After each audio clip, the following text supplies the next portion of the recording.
Yo! What's up mga kapampam? So ayan, meron ba kayong bahaw dyan, tira-tirang mga kanin? So good morning sa inyo, yung mga hindi pa nagbe-breakfast. Ayan, lulutuan ko kayo ng masarap na fried rice ala Jordan. Ayan, kaukawin lang natin ang ating tirang kanin or bahaw. So imekos-mekos natin para madurog yan or maghiwa-hiwalay, hindi naman siya buong buo. At syempre, ang masarap na kapartner niyan ay ang syempre, bawang. Lalagyan natin ng bawang dahil nga sinangag yan, 'di ba? Pampasarap din 'yan, pampadagdag bango, pampagana. Ang sarap kasi may toasted na bawang.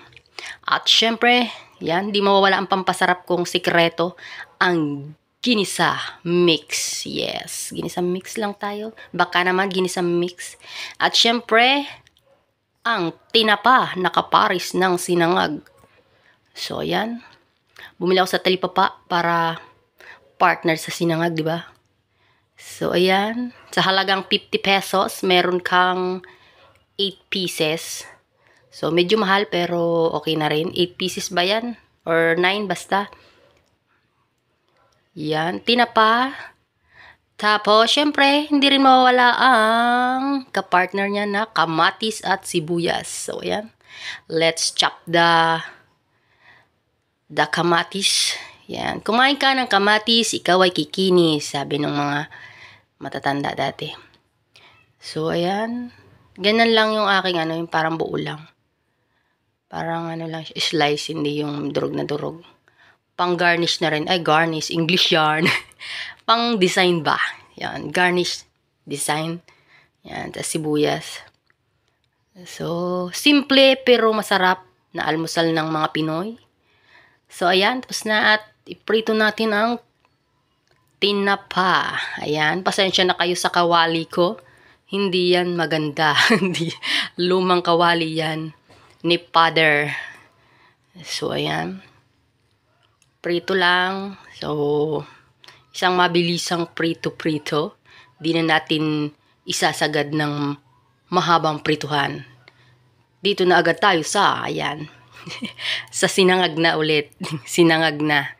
Kasi inuna ko yung tinapa bago sinangag. Kasi pag unahin ko yung sinangag, didikit. Mahirapan ako magkudkud pa ulit dyan ng kawali. So, ayan.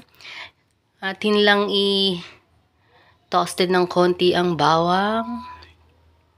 Amoy pa lang, nagugutom na ako. At syempre, ayan. Isunod na natin ang bahaw na kinaukaw. Kinaukaw ni Jordan ng mahiwagang kamay. Yan. So, syempre, masarap yan kasi may lasang kamay ko. Yes, ayan. Tapos, syempre, antay-antayin lang natin na medyo mag-toasted dyan dahil fried rice nga yan. At syempre, ilagay na natin ang aking sikretong malupit na ginisa mix. Baka naman ginisa mix. Ayan. So, nag-cooking show na ako sa aking videos. Yan. Tapos, lagyan lang natin ng konting asin. Konting pitik lang. Charan. O, diba? Tapos, ayan. Siyempre, papabilisin din natin ang ating sinangag. At yan ay, halu-haluin lang natin ng kaunti hanggang matoasted na. At syempre, charan.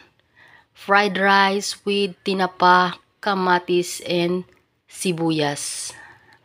Kain tayo mga kapampam.